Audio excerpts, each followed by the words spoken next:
Assalamualaikum warahmatullahi wabarakatuh. Saya Khairunisa binti Syahril, pelajar semester 3 dari kos pengurusan awam. Baiklah, video ini bertujuan untuk saya mengupaskan tentang isu-isu yang berkaitan dengan tajuk pembelajaran kita dalam subjek Theory and Practice of Islamic Business. Video ini bertujuan bagi saya membincangkan tentang isu yang telah dipilih oleh saya, iaitu berkaitan dengan ekonomi berpaksi hutang, riba punca kemiskinan. Menurut artikel daripada Berita Harian pada 5 September 2019, Wakil Khas Pelopor Pertubuhan Bangsa-Bangsa Bersatu PBB, Philip Alston membuatkan ramai terkejut.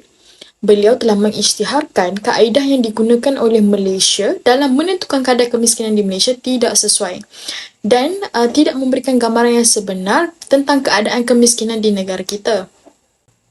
Katanya, kaedah yang digunakan di Malaysia ini tidak wajar kerana ianya berpandukan kepada garisan kemiskinan yang tidak realistik.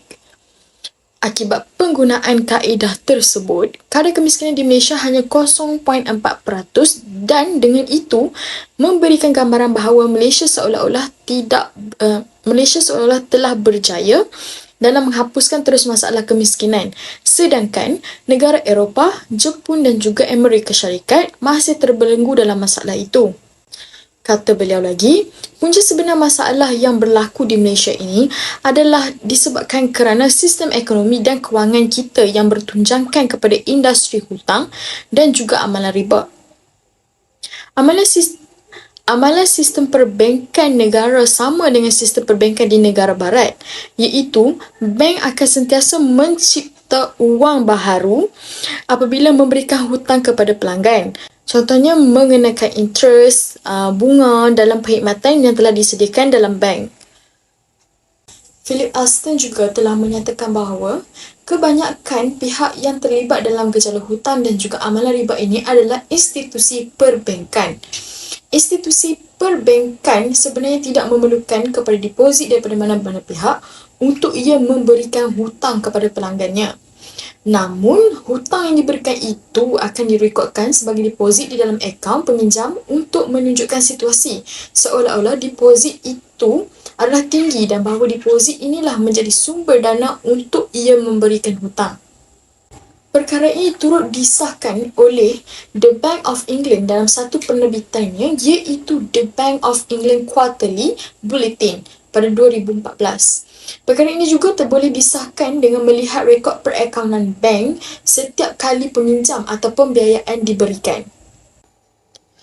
Kenapa berlakunya amalan riba dalam institusi perbankan ni? Okey, hal ini dikatakan demikian kerana riba masih berlaku dalam institusi perbankan kerana kebanyakan bank konvensional mengamalkan sistem riba dalam urusan jual beli dan pinjaman.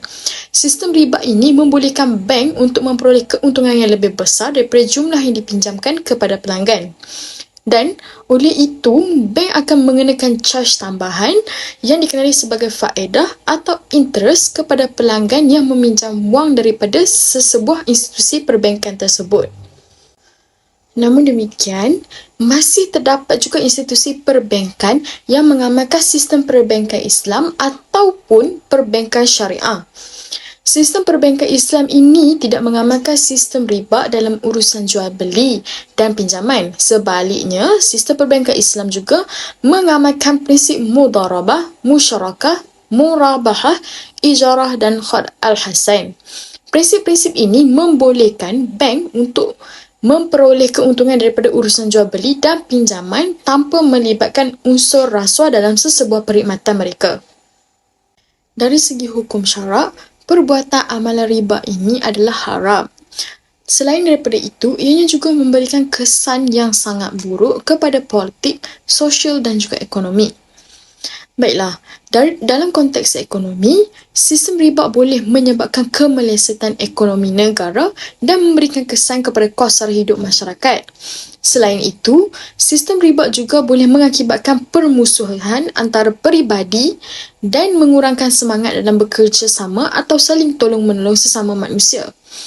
Dalam konteks politik, Sistem riba boleh mengakibatkan konflik politik dan sosial selain daripada ekonomi. Amalan riba ini juga akan memberikan kesan yang sangat mendalam dalam melahirkan satu sistem pulangan ekonomi yang tidak seksama. Selain itu, berlaku juga kadar inflasi yang tinggi serta kuasa beli yang kurang oleh kerana kadar kenaikan harga yang sangat tidak terkawal. Apa yang saya pelajari dari isu yang telah saya kupaskan, bahawa amalan riba ini adalah satu amalan yang dilarang dalam Islam. Oleh itu, kita perlu mengelakkan diri daripada terlibat dalam amalan riba dan kita juga perlu memahami bahawa riba ini adalah suatu dosa besar dan kita perlu menghindarinya. Sebagai rakyat yang beragama Islam di Malaysia, sudah pasti saya juga berasa kesal dengan sesetengah pihak dan juga individu yang terlibat dengan amalan riba. Amalan riba yang diamalkan oleh sesetengah individu dan juga pihak harus dibanteras dan juga perlu ditangani dengan segera oleh pihak-pihak yang berwajib. Contohnya, pihak kerajaan boleh mengambil tindakan yang lebih tegas. Contohnya seperti menguatkuasakan undang-undang dan memperkasakan lagi undang-undang sedia ada di negara kita agar amalan ini dapat ditangani dengan bebas. Amalan riba dalam perspektif Islam ianya merupakan satu perkara yang dilaknat Allah Subhanahu Wa Taala. Selain itu, Islam juga memandang berat terhadap perbuatan riba dalam kegiatan ekonomi dan pengharamannya amatlah ditegaskan. Sikap Islam ini bertujuan mengamalkan dan memelihara kepentingan manusia seluruhnya dari segi akhlak kemasyarakatan dan juga ekonomi. Selain itu, para ulama juga telah menyingkapkan beberapa rahsia di sebalik pengharaman amalan riba yang telah dilakukan kepada zaman itu.